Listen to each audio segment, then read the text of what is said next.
Welcome to the New York Cancer and Blood Specialist Radio for a Cure speaker series. My name is Christina Kay. I am the afternoon host on Walk 97.5, and I've done so many amazing things in my career, but I am very excited and proud to be a part of this conversation today. It is treatment and resources. There's so many options for treatment and new technologies that are constantly changing the approach in the fight against breast cancer. And this conversation is going to focus on research innovation, game-changing research studies happening right here on Long Island. I am so excited for you ladies to talk about this. Creating a standard of care, equity in treatment, and I have some amazing women with me today. Dr. Michaela Egeblad, who is the professor at Cold Spring Harbor Lab. Dr. Camila Dos Santos, associate professor at Cold Spring Harbor Lab. Dr. Ruth Morgan, Chief of Research at New York Cancer and Blood Specialist, and Trish Gauthier, breast cancer survivor, advocate, and representative from the Breasties, which is a nonprofit community for people impacted by breast and reproductive cancers. Welcome to all you amazing ladies. Thank you so much for joining me today. Remember, this is a conversation, so step on my toes, chime in whenever you want. And I'm excited for all of you to listen to this as well. So we've got a lot to cover. Let's jump right into it. And let's start with Dr. Ruth Morgan on the topic of research innovation and how it's changing the narrative and expanding the reach for our local studies. Talk about the academic centers and industry initiatives that are kind of innovating research practices. Yeah, I think if there's one thing that COVID has taught us all is that the use of technology can really help facilitate much of our day-to-day lives. And, both academic centers and industry are now even more so looking to technology to increase accessibility to trials. So virtual trials is a topic that's really being discussed and tried out within both academic and industry research. When you say virtual trials, what do you mean by that? So, participating in a research trial can be really demanding. There's often frequent visits. This is could be per week, per month. It could go on for several years. So patients need the ability to travel to and from that research site. But there's going to be a certain portion of the population that just don't have that ability. They might live far away from research sites. They might work at home and not be able to get away. Some people just may not have that transportation available. So virtual trials are coming about, and they are using technology such as smartwatches, tablets, other platforms for telemetry, even home visits, so that people can stay at home and still participate in research. Wow, I'm just still getting used to working from home, let alone now you can do trials from home. That's incredible. Yeah, it's slow but sure. The pharmacy world is very used to conducting trials the way they always have, but they are slowly incorporating this into their new trial designs. That's amazing. That's incredible. Trish, for someone like you who's gone through breast cancer, what is it like to hear that that's a thing?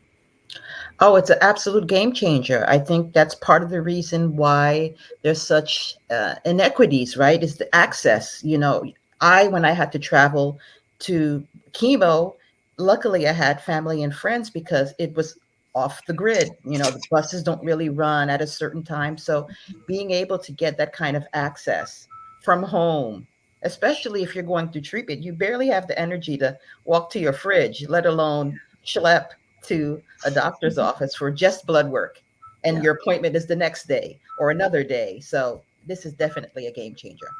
Now let's talk about the standard of care too, because I feel like that's kind of changing with the game too. Do you feel like that's missing today, Trish? Oh, absolutely. I luckily middle class, I have, like I said, family and friends who could support me and advocate for me. But I definitely noticed that there is room for improvement. There needs to be, because we're all humans, right?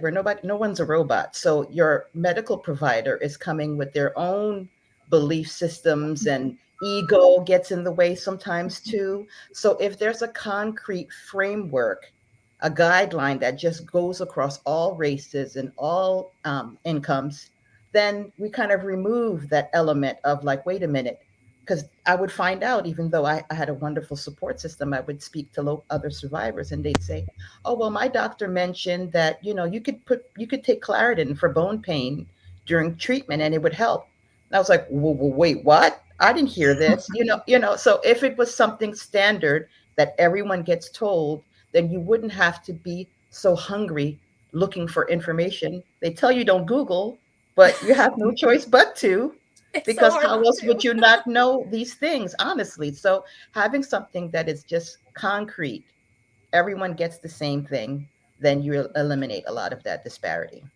I'd love to Doctor, add something to the standard of care, just from a clinical trials point of view. I think every physician, whether or not they're conducting or participating in clinical trials, needs to have that in their toolbox as a tool to treat their patients. And if they're not conducting research, then they should be able to know where they can refer their patients for research trials. oh, absolutely. Now, Trish, I want to talk about your background here. You were diagnosed at a very young age, right, with breast cancer? Yes, I found my lump at 37. I had no history whatsoever of cancer in my family. As a matter of fact, passed my physical.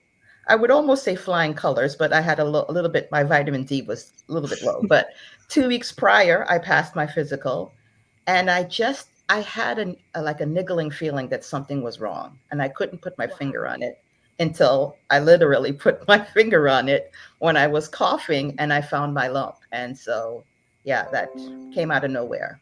Is this Absolutely. normal for all the doctors in this panel to like have flying colors in your physical and then like 2 weeks later to discover this?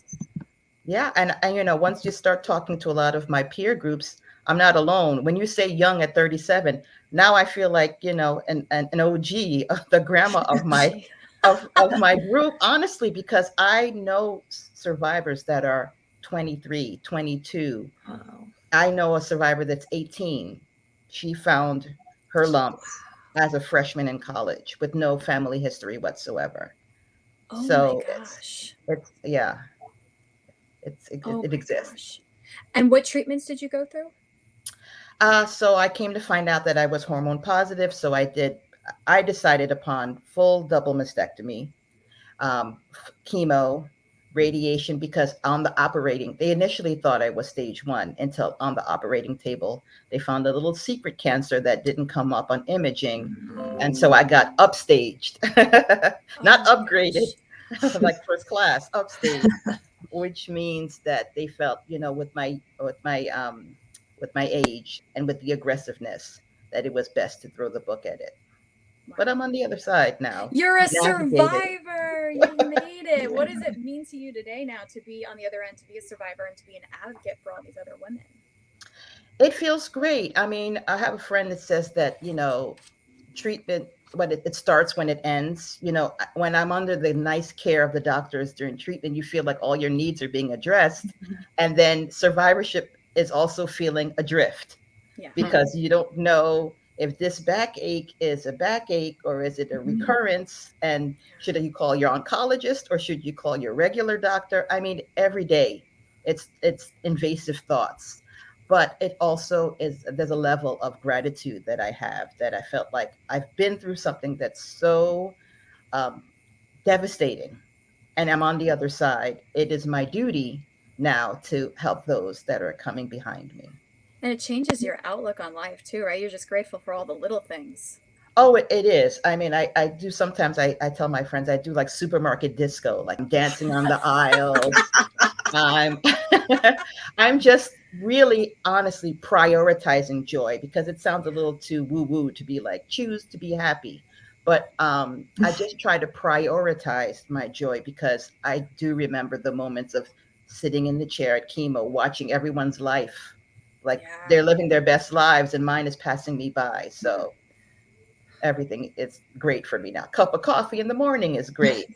Sitting in traffic is great. I know it sounds crazy, but it's true. Well, survivorship is obviously the goal, but I think we can all agree that preventing breast cancer from forming and spreading is the ultimate goal. And my mind is blown by some of the amazing studies that are happening right here on Long Island that might help us get to that goal. But I'm going to pull a line out of The Office, one of my favorite shows. Michael Scott said, "Pretend like I'm a 5-year-old. Like, let's simplify the discussion." Because sometimes when you're in a doctor's office and they throw terms out, or you hear this stuff on commercials, you're either afraid to ask the question, it's very overwhelming. So let's make it easy for everyone to understand that's watching. When a research project begins, it starts in the model phase, moves to the animal phase, and then progresses to human tissue and eventually, ideally, to human trials. So Dr. Dos Santos, Dr. Egeblad, can one of you elaborate what each of these phases is as we talk about your program, so we can get the lingo down? You wanna go, Nicola? Sure. It usually starts with an idea, a hypothesis, or sometimes, for me, often I'm inspired by something from a patient perspective. What Trish just said is super inspiring for a lot of our research, trying to understand the survivor perspective and the underlying fear a survivor will always have, and whether or not the cancer comes back. So this is something that is really pushing us in the direction of understanding the recurrence of cancer, specifically metastatic recurrence of cancer. So that's where it starts, with an idea along those lines. And then you often read specific results from patients that then inspire you to do experiments in petri dishes. So we will then do experiments in petri dishes with cancer cells and immune cells that we can combine. The cancer cells often start by being cancer cells taken from patients decades ago that have been propagated in the lab. So they are easy to access, or they come from mice first. And then we move to fresh cancer cells from patients. And the reason we do it in that order is it's, of course, as was mentioned before, much more invasive to the patients to donate their cancer cells. And something we are very grateful for when they do. The donation of fresh cancer cells or fresh immune cells from a cancer patient is something that enable us to ask what is real, what is not just these artificial system that's been propagated in petri dishes for decades on mice. So that is a very key step. Then when you've gone through the petri dish experiments, we often do experiments in mice to see if our treatment or approaches or even our ideas hold up in a system where you have a whole organism. It's particularly important when you think of the immune system, because the immune system is something that adapts rapidly. Immune cells are being generated mostly in our bone marrow. So you need to have a whole organism where the immune cells can have that bone marrow education and come to the tumor. And that is hard to model in a petri dish, although we try to do it first, but then that is the next step. Then we need to go back to the cancer patients sample with the ideas that we have now validated in these other model systems, and to look at tissue samples, as you mentioned, biopsies. Do we see some of the same responses in biopsies? And ultimately, can we design clinical trials and test the ideas in that? So that is a very long process indeed. Wow. And do you ever go back and forth? Does it ever? Whenever we can, we go back and forth, yes. And let the petri dish inspire new animal experiments. The animal experiments inspire new petri dish experiments and incorporate the tissue sampling. So nothing happens completely stepwise. We go back and forward as much as we can. Wow. If I would have paid more attention in my college class when we were working with mice, that this could be something that, is in the real world, instead of training it how to get a treat, I would have. All right. So now that we get the process a little bit more, let's talk about some of the studies that are happening here. Dr. Dos Santos, to help women who are diagnosed at a young age with a genetic linked breast cancer, talk about what you are working on, my dear. Of course. So first of all, I just wanted to second everything that Nicola said. From the inspiration from survivors, I think, Mikkel and I, we have the opportunity to talk with survivors quite often, and it's also enlightening from the amount of life that we get from people like Trisha, but also, it can be heartbreaking too, because Trisha, we hear, what it is to wake up every day and ask, what if, right? So, so the work that we do in my lab is to kind of decrease the times that you ask yourself, what if in the morning, and to prevent cancer from both perspectives, from the first developing, or even from, from awakening from past treatments and come back into disease relapse. And as a developmental biologist, so we study normal body development in my lab, and we are very interested with the link of pregnancy and breast cancer. Oh, interesting. So pregnancy it modulates the risk of breast cancer in the way that we study. So women at our young age that are pregnant, they have a decrease in their incidence of breast cancer. And that's throughout life, meaning that women that are pregnant at the age of 25, they have a decreased risk of developing breast cancer, even when they are, at a premenopausal and menopausal age. So it's lifelong, so it lasts for many, many years. But also it covers the umbrella of breast cancer subtypes. So there is epidemiological studies showing that pregnancy at an early age prevents the cancers that are based on genetic mutations, such as women that bear BRCA mutations in their genome. So they have the BRCA gene, but mutations on that gene make the gene to work abnormally, and that is associated with breast cancer. And he also prevents the risk, decrease the risk of the hormone positive type of breast cancers, the one very similar that Trisha described to have, which are kind of addicted on the kind of a female hormones, which kind of doesn't help, right? So we have female, then they are addicted. So what do you do? So pregnancy, an early age of pregnancy, decrease the risk of all of them. How we study that? So, we can't use actually petri dishes in our study because we cannot actually make cell lines from patients to think that they were pregnant. So we spend a lot of time in our lab thinking of and developing new models that then we can ask the question of what pregnancy does to breast cells, how that is influenced by age of pregnancy, and how we can study prevention. To the point now that we have optimized three-dimensional models of human breast tissue that we can make milk in a dish.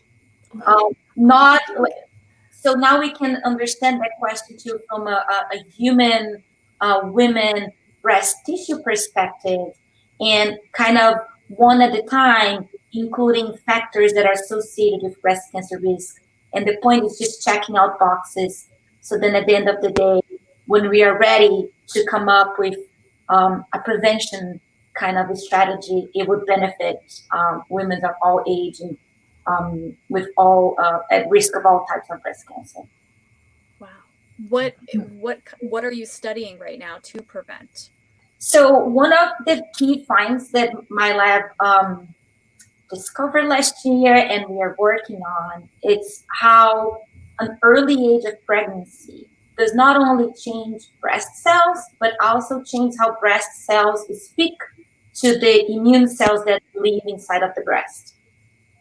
And that communication is kind of telling the immune cells how to come in stronger and block any kind of silliness that the breast cells may be having and that kind of hints to the immune system that they are undergoing cancer development. And because we found this communication with breast cells and immune cells, now it comes up with an opportunity to maybe awaken immune cells without pregnancy has ever happened, to bring in prevention. Now, in the first stage of our research in animal models, but eventually going into those three-dimensional models that I just explained to you, and phase 1 clinical trials to be tested in healthy women. And this was in pill form, a vaccine. So right now we are keeping all options on the table. If I could guess what it would be the most successful one, it would be a form of vaccination. Therefore, you just give animals in the phase that we're starting right now, the signals that are on breast cells after pregnancy, just give them as a form of a shot, and then to wake up the immune cells so then cancer will not develop. Oh my gosh. So this is kind of like, I guess, an HPV shot what you would get at a young age? Yes, that's how we're modeling right now, how it can be done. But I do not rule it out the fact that the strategy that we are working on can also be of importance to prevent disease relapse.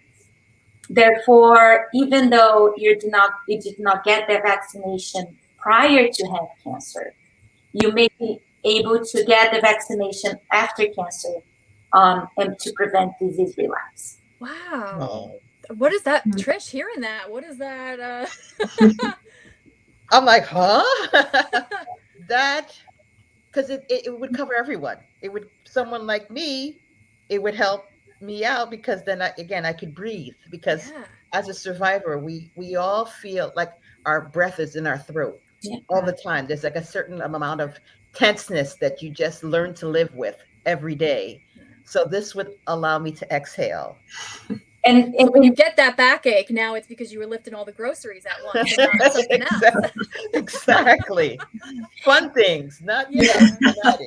And again, our lab is very interesting in women physiology in general. So, we are now studying, for example, what the onset of menopause does to the immune system and how that, can influence cancer development. Is there a way that we can prevent that cancer-supportive kind of effect of menopause to be taking place? Diseases that or conditions that women develop throughout their lifetimes, we have been finding that they influence breast tissue, and that could open up windows of opportunity for cancer to develop as well. So it's very much, our research is very much based on understanding women physiology in terms of breast health, and kind of putting forward what we understand from that perspective into look in the future preventive kind of strategies. This is amazing to hear. It's happening in the world, let alone right here on Long Island. Absolutely incredible. Now, it also sounds like it's a lengthy process. How, I know you can't really give an answer, but how long do you think it will take till we get to the point of a potential vaccine? Right. So I'll make an analogy here with animals, right? So we have animal models that mimic human breast cancer with BRCA mutations. So those animals, to develop cancer, it takes them a year and a half to develop cancer. So therefore, we have to go to trials and trials of studies that follow up those animals for a year and a half. So then we can conclude if the modifications that we brought into those animals are really preventive, not preventive, and if they bring any other source of outcome. Chemotherapy, for example, it's amazing. It's in terms of treating breast cancer, but there are the side effects of it. So we also wanted to understand what kind of side effects our manipulations are bringing into. So the research that we just put it out last year and this year, it took about 5 years, right? Just to go from the points written on a piece of paper to moving that into a mouse model, making the animal models that would allow us to address that question, to now at stage 0 of thinking that what we have what it needs to develop a vaccination process. Now, those are the studies that we have engaged now, and they may take it as well 5 years. because then it has the safety component as well, right? Prevention can be very controversial because you're giving that to healthy women or healthy individuals by default. So who wants, and an example of that is COVID vaccination, right? It's so controversial. There's so many aspects of it that come from personal beliefs and personal kind of positioning. So those are all things that we have to take in consideration. Wow. So could this work with both a genetic-based breast cancer and a hormonal-based breast cancer? Yeah. Yes. So we've done with both. Yes. This is fascinating. Trisha, you like doing cartwheels in your head listening to stuff like this? I should be taking copious notes. I'm going to have to email the doctor because I need to like sound the alarm and tell everyone in the groups that there's maybe hope on the way. It's yeah. And I also wanted to say that the effects of pregnancy or cancer, it's something that is understudied, but there's a pretty amazing group of scientists that are focusing on that. So Trisha, if I do not develop the vaccine, someone will. So it's something that we are focusing more and more now. Keep that hope alive. Absolutely. That's what carries us all through treatment and everything, right? Is hope. So when you feel hopeless, you're kind of like, what's the point? So this is definitely a shining star. And that's amazing for something that you do with advocating to keep the hope alive for so many women too. It is. It's especially, I mean, some survivors, they don't even know. That's why it's important also not only to know your breast health, but to know your history. I didn't know there aren't conversations about genetics. And when grandma died, no one talked about cancer then. So what was told was natural causes may not be, so these kind of conversations are important because you're just, again, I use the word adrift. You're being led around. The doctors tell you should have this surgery. You say, okay, you should do this treatment. Okay. So you're just kind of like a zombie walking through the whole process. And then when they say, well, go live your life, you're cancer free. You're like, okay, but where do I go next? Who do I talk to? So it's a difficult process and it's never over. You ring the bell and think it's done until you realize, okay, I'm just now beginning. And it's a lifelong journey. We don't like the word journey, but that's the best word to use. But I mean, life is a journey, and it sounds like these medical journeys that you women are partaking in are incredible. Thank you for sharing what you're working on, Dr. Dos Santos. Dr. Egeblad, what are you working on right now? I am working on sort of the other end of the spectrum, not prevention per se, but prevention or treatment of metastasis, the spread of cancer. And for that, something that's been really inspiring to me is probably about a decade ago, it felt very hopeless to even try to approach metastasis. There was a lot of concern in the field that this was just not something we could do. We would have to focus only on prevention. And then, as was mentioned earlier, immunotherapies came about, and they were showing that it was possible, not in the majority of patients, but in some patients, to get treatments to work so that metastasis could be treated. So these patients that were on the brink of not making it could be brought back and be treated. And for me as a researcher, that really became very inspiring, because if it can happen in some people, some cancers, why not in all patients, and why not in breast cancer? So essentially what we are trying to do is to activate the immune system to eradicate metastasis, both early when they are so small that the patient doesn't even know they have them, but potentially also when they are large. And we are trying to do it in a way that is a little bit mimicking a vaccination. So we're not doing a vaccination per se. We are not injecting anything that's specifically activating immune system. But when we do our treatments, in the mice at least, we are activating the immune cells so that they recognize the cancer cell that's there, and they start attacking it as if they were vaccinated. And we think it's the same thing that's happening at the metastatic area. The immune cells become trained where we do the injection in the tumor, and then they can go out in the body and find the cells that have spread and say, okay, I recognize you. I've seen you before, and then they will kill them off. That is what we are trying to achieve, and it is working really well in the mice.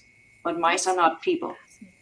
Yeah, that is, yeah. So when do you complete that phase? Having to go on to, like, what is the breakthrough with the mice that would So I think we are pretty much there with a breakthrough in the mice. We have something that works very well in the mice. We have something that looks like complete prevention of metastasis in mice where we otherwise would get metastasis. We know that because we can compare them side by side. We have also been able to take patients' cells from a breast cancer patient that had metastasis and see that we can train the immune system from these patients, immune cells from these patients, to attack the patient's cells in a petri dish with the method. So now the next step is really trying to get into a clinical trial. And that is a huge step, because in the mice, if our treatment is toxic, it's okay, it's mice. But in a person, it's a whole different ball game. And we have to make sure, the first thing we want to make sure is that we are not doing any harm. We don't want to be more toxic already. We don't want to, because the immune system is so much about balance, we don't want to risk even making the cancer worse. That has happened in some clinical trials. So the first step is a phase 1 trial where we will slowly increase the dose of the drugs and see if it's safe. And we will take out samples and see, is there any evidence that the response, that the immune cells are seeing our treatment? And if that happens, then maybe we can scale up to a larger number of patients. Wow. You mentioned clinical trials, and I know, Dr. Morgan, you deal a lot with clinical trials. Indeed. So how many come across your desk yearly? I'm sure it's a big number. Yeah, no, it's a huge number. So probably on average, upwards of 200 clinical trials. A fraction of which we choose to participate in, but there are many, many, many, many trials out there, and we may not choose to do them, but another research site may be doing them. So, and this is going on around the world. I mean, I know from experience, I'm a type 1 diabetic, and I've been a part of clinical trials, or I've been so close, but then one factor just eliminated me. Sure. Every protocol is designed for a very specific type of patient. And so each trial has eligibility criteria. And these include inclusion and exclusion criteria. So in order to be able to enroll a patient in a study, they need to meet every single inclusion criteria and not meet the exclusion criteria. And these criteria are based on the health of that patient. And it really ensures that the research is going to be done on a group of people that are going to help the scientists ensure that they're meeting the study's purpose and that it's going to be generalizable to a larger population. But really, other than these criteria, there's nothing stopping a patient from participating in a clinical trial. Could I ask, as a patient, how does one find out about the trial? Because I found out about my trial because I was told about it. I didn't even know it was eligible. I didn't know it existed. Right. And so maybe I could have signed up for others if I had known. How does one kind of empower themselves as a patient?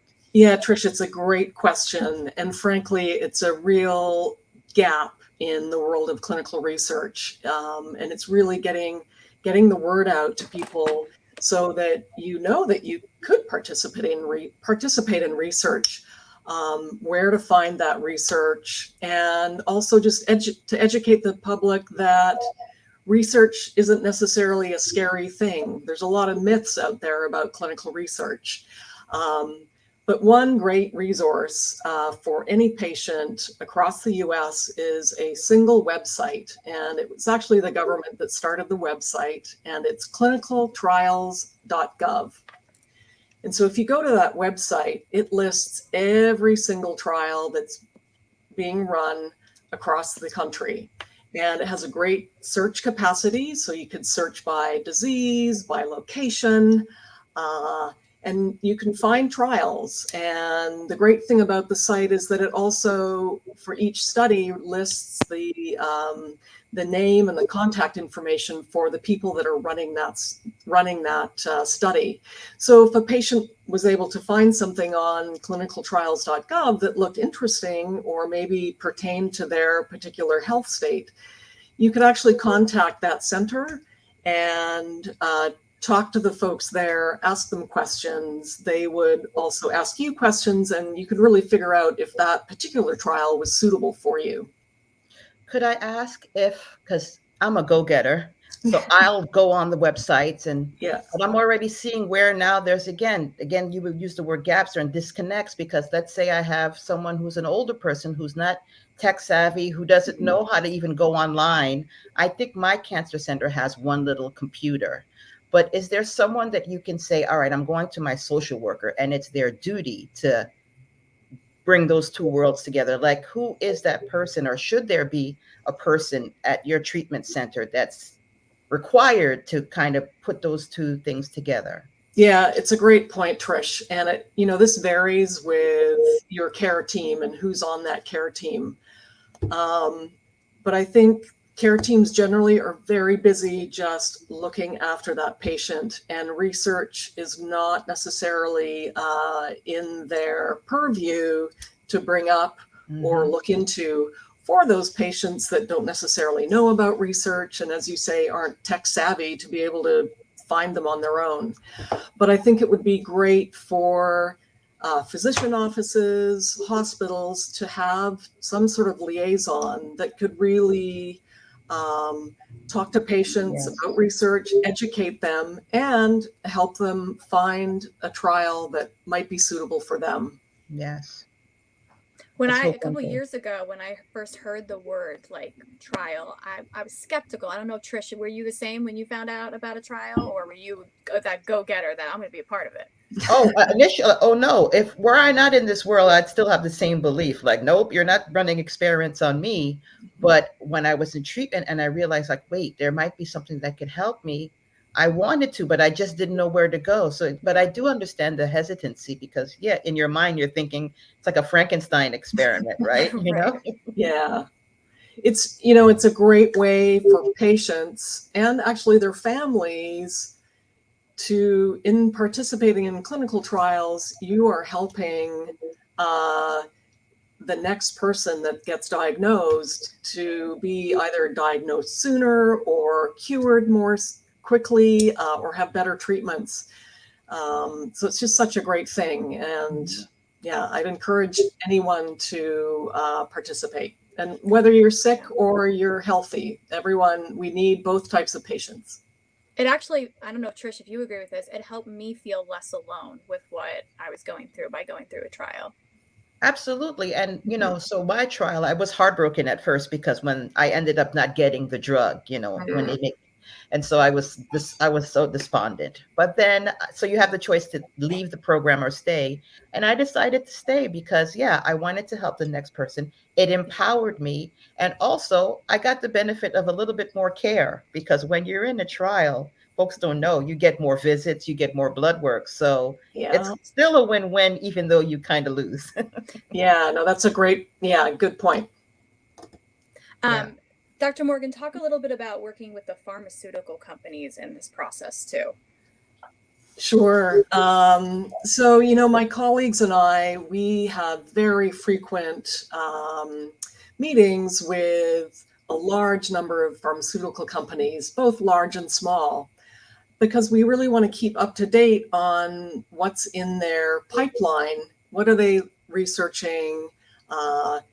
What's coming down the pipe? Because we want to be able to, once it's available to go to trial, we want to be able to jump on that And we want to be able to offer that cutting edge research. So it's really just about developing a great relationship with pharmaceutical companies so we can know about them, and then in turn they can know about us and our capabilities in carrying out their trials. And something you said earlier resonated with me, that so many come across your desk, but it's, what was it, like 15% of them, you said? Is that what you said? Yeah. So to me, that gives me some kind of reassurance that these are the best of the best. Like they're not just going to throw any kind of trial out there. Yeah, I think, when industry looks at their trials, they really are going to put forward ones that they really feel that they've done a lot of background study in, that the science looks really strong. Running clinical trials is expensive, and the development to get the drug to a clinical trial has already been expensive. So it really is in the pharmaceutical company's best interest to really only put forward ones that they really feel are going to be good. But again, a very small number of them turn out to be successful and get to market. Yeah. Is that why, like, because of all the tests and all the other trials, is that kind of with medications too, why medications are so expensive, because they're kind of covering the price of all the ones that didn't make it? Yeah, no, you're exactly right. So it has to cover its own development, and then it's really covering the development of all the failed drugs. Yeah. I have to remember that, because I go to every 3 weeks, I go to the pharmacy to pick up my medications. I gotta be a lot less angry when they give me the price of how much I owe now. Right. Trish, let's talk a little bit about what you are doing and your work with breasties.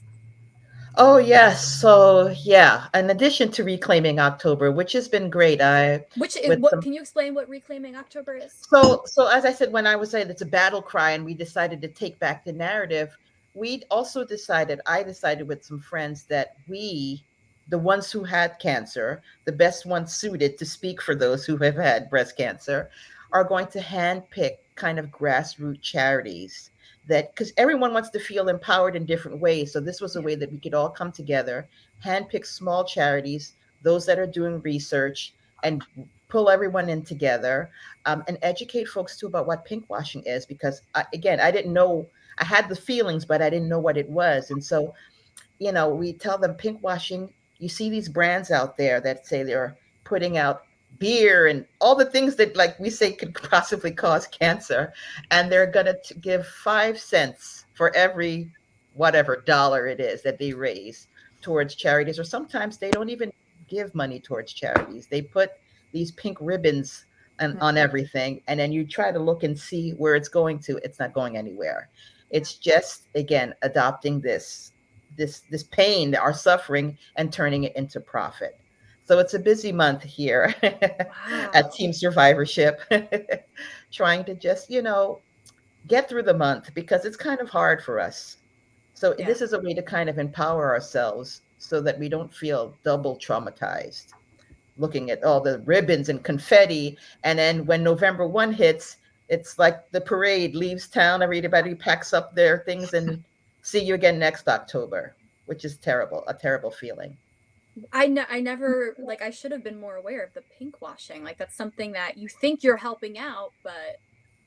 Absolutely. And it's important to know, that's what the breasties, they have this PSA that's out that says pink is not the problem, because we don't want folks to feel like, especially survivors that really rally and put on the pink tutus, and you don't want to feel like it's not the pink that's the problem. It's the abuse of pink. It's the abuse of taking our pain for profit. That's the problem. So yeah, once your eyes are open to it, you see it all over the place, and you can't help but be incensed. Wow. Yeah. I feel like I could talk to you guys forever about all these topics. I would love to hear from each one of you if there's anything that you want to add to what you're researching on, what you think we can do moving forward with the standard of care. Trish, I'm going to start with you. I'd say, and this is maybe too, because I always speak to fellow survivors. Maybe this is to the public who has a loved one or a friend who is a survivor. Is, again, just because they don't look sick doesn't mean they're not feeling the effects of what they've been through. And so don't abandon them. Have patience with them. and help them, help yourselves too, because we're all in this together. I was not a part of this community until I found my lump, and now here we are. So we're not immune from having cancer touch our lives. So it's time to open our eyes.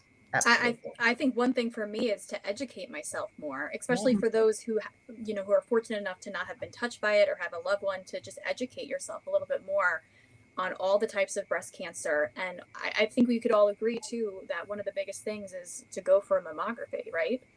A Oh, yeah. mammogram. Yeah, I would say first is to really know what your baseline is, because I didn't know that I had dense breasts until they told me. So you should know what your baseline is so that you can kind of spot irregularities. And yeah, absolutely ask for that mammogram.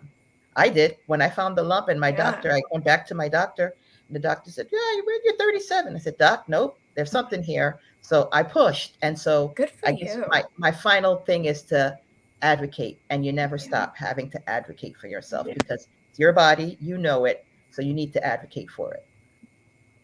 Would we all agree that that's probably the best form of detection, or am I wrong? Are there other things?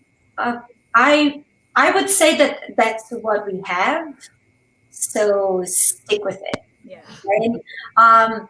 I very similar to Trish. I at the age of 35, I discovered that I had dense breasts, but because I got to know my breast density over the years, and then when I felt something that was a little weird, I went to the doctor. There was nothing there. It was just like hormonal fluctuations. It changed how you feel your breast, right? So depending on the time of the month that you're doing your self checkup, things may feel a little different. And that's what Tricia means by baseline, right? Like, how does it feel throughout a month, and how? So now I actually do get mammograms once a year, but because it's so dense that they're like, let's just keep an eye. But again, it came from knowing, and there's still a lot of stigma on self examination that I think that we the people that live through or think about breast cancer all the time, we can collectively kind of say that it's good for you in any way. What age would you all recommend to have your first mammogram done? Because I'm surprised to hear 30s, because I'm in my 30s and I'm starting to think maybe I should schedule one. Well, I think that first I would get a good get a doctor that you trust, and learn about your whole. And again, I'm speaking as a scientist and not as a physician, but get to know your breast, self-examining several times through the year, so then you know how it feels in your mid-cycle, when you're not, and talk to your doctor, right? I think that for prevention, that would be the first step that I would recommend. Dr. Morgan, Dr. Eckebler? I'd advocate or I'd echo what Trish said, and is you have to be your own advocate. So find a doctor that you trust. Don't be afraid to ask questions about your disease, about treatment options, the pros and cons of different treatments, and of course, ask about research trials and the possibility of participating in one.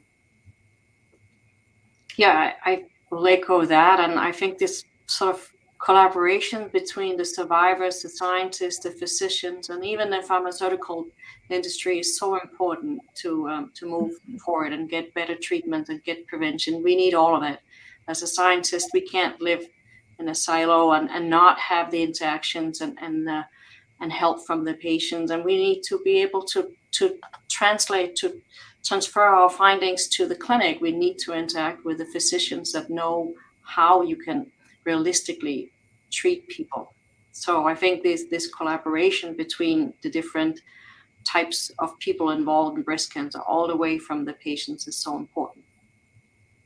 Well, I think everything that you all are doing is so important, from advocating to what you guys are. I mean, I can't believe we were talking about a vaccine here. That's incredible, to the trials. And thank you for joining me today. Any final notes before we end? Anything you want to chime in on? And No, Yeah. it's been great meeting everyone, and I admire all of you, and I wish you well in your future endeavors. Thank you so much. This has been a pleasure. I'm still reeling of what I just heard. So Yes. I'm going to need a moment to collect myself. But thank you so much for this great conversation. Yeah, I also want to thank you for including me in this amazing discussion, and just was a pleasure to meet you. And again, we've drawn our forces from, amazing individuals like you. So keep it on doing. Thank you. Keep that Thank hope you. alive. I love that. And Hope keep spreading alive. that hope. It's so important in this day and age. So thank you for that. I want to throw out the clinicaltrials.gov again, because I know so many people are going to want a repeat on that. So clinicaltrials.gov. And this is just the start of the conversation. I feel like there's so more to come, not only this October, but next October and all the months in between. Thank you, ladies, so much for everything and for being a part of this amazing discussion. Thank you. Thank you. Thank you. Thank you. Thank you for watching the New York Cancer and Blood Specialists Radio for a Cure speaker series, Treatment and Resources. Watch the entire 3-part series on demand at radioforacure.com.